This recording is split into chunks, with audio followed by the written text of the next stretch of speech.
Hi everyone, it's Mari here for the Paper and Ink Boutique. I'm going to take you through the process today of making 2 cards using a bunch of products from All & Create. Honestly, these are very simple and easy to make. They look quite detailed when you look at them in this picture, but they're really simple. So I'm starting off with this stencil called WILT script. This is stencil PC255 from All & Create. This is a brand new release that Julia and Glenn in the shop just brought in, and the stencils from All & Create are really nice quality. They're quite heavy, so they're really great to use with lots of different types of mediums. So I'm going to be putting this into my splat box over top of some VICKI BOUTIN foundations paper. I spritzed it with water first, and now I'm spritzing it with some Distress Oxide spray in Speckled Egg. So yeah, I just sprayed it with a little bit of water through the stencil first and then the Speckled Egg, and it just gives a really nice image. I flipped the stencil over with the wet side down and put it on top of another piece of VICKI BOUTIN foundations paper. I'm just blotting the moisture off with a paper towel and pressing, and that pushes the image that is created with that leftover ink onto my paper. So now I've got a negative and a positive image from that stencil.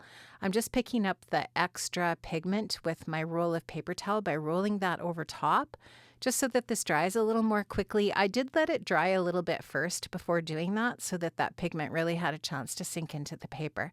So now look, we've got 2 reverse images, beautiful textured imagery for our card front panels. Really great. This is a die set called QUIRKY Post DI87 from All & Create. I'm going to use the solid panel that doesn't have the postage edging around it. This is going to be the inner panel for that outer edge. And or it's going to be like kind of like the main card front piece. I'm going to die cut those images or those inked up panels. And I am going to be using these rub-ons called Grit and Grace. This is rub-on 20, and All & Create just came out with a bunch of black and white rub-ons. They are so beautiful, you guys. These are amazing.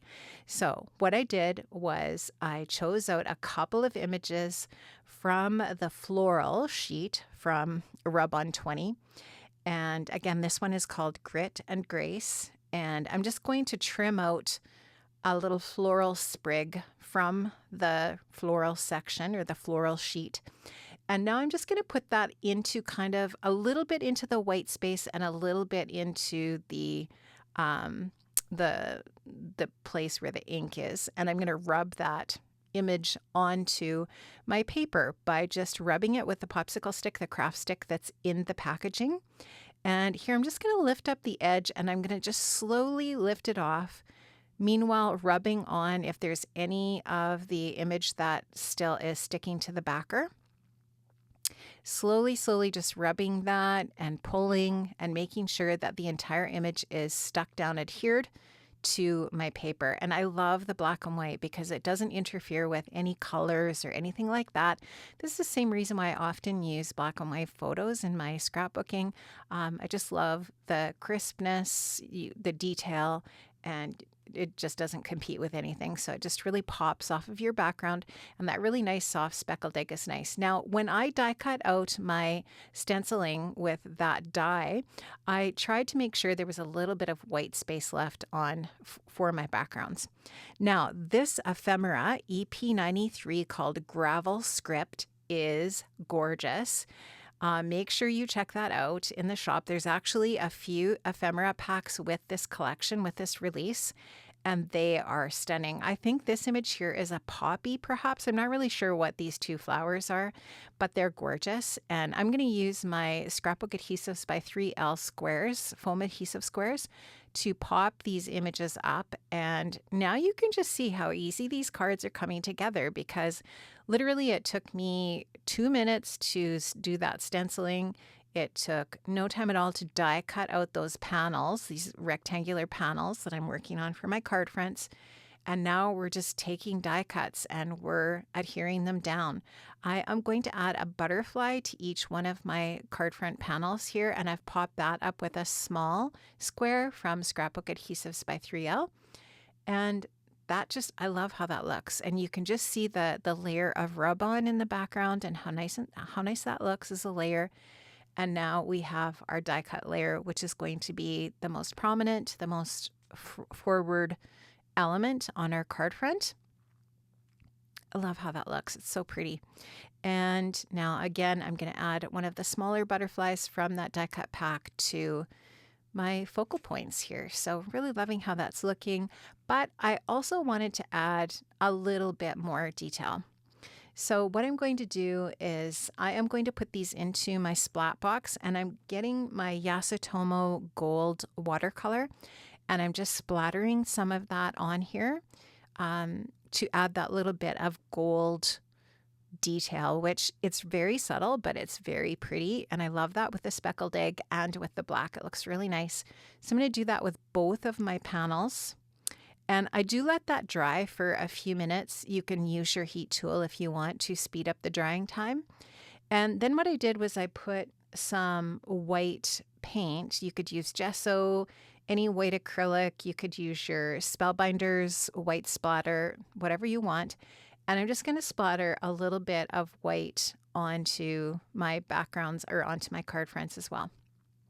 This is just going to add a little more detail, just another little layer, right? So all of these different layers, starting with our stenciling and going up, our rub-ons, then our die cuts, now some splattering, they're all just going to add all of these beautiful scrumptious layers of loveliness that really add to our project. This is the Tim Holtz Ranger heavy cardstock, heavy stock in black, which is a beautiful black paper. It is such a rich black. And I used the postage die from the QUIRKY Post die set to die cut out that black panel. Now I'm taking my Scrapbook Adhesives by 3L foam tape roll, which is wonderful. Look how easily the release paper comes off the back. I am going to adhere my card fronts onto that gorgeous postage black layer.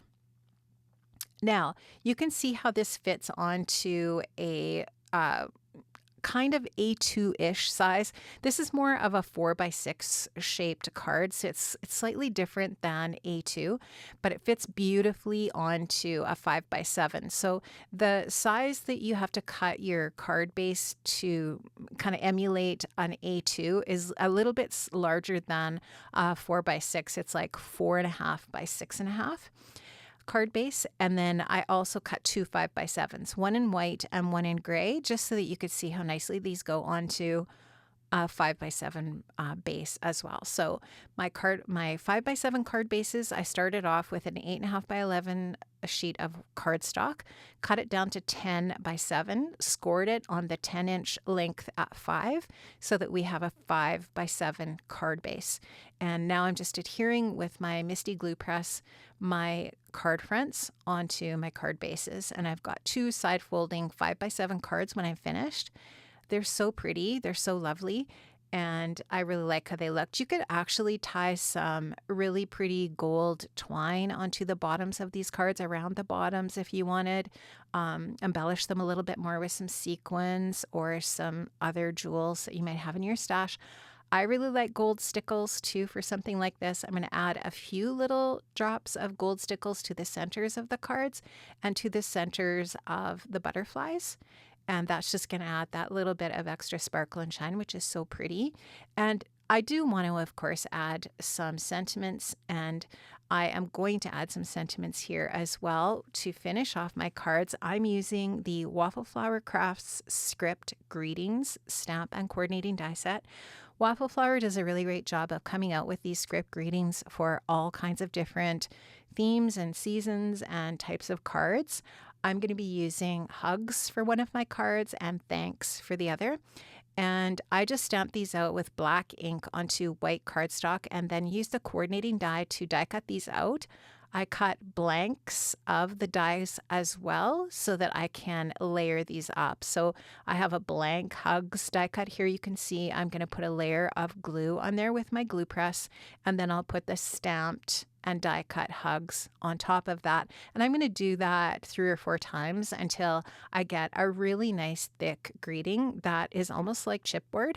And that'll just be really nice and substantial for my card front. I'll use my MISTI glue press to go ahead and glue each of these 2 greetings down to the front of my card. So Hugs here on the left and thanks on the right, and we are good to go. Thank you so much for joining me today, friends. I had so much fun making these cards. I hope you enjoyed watching.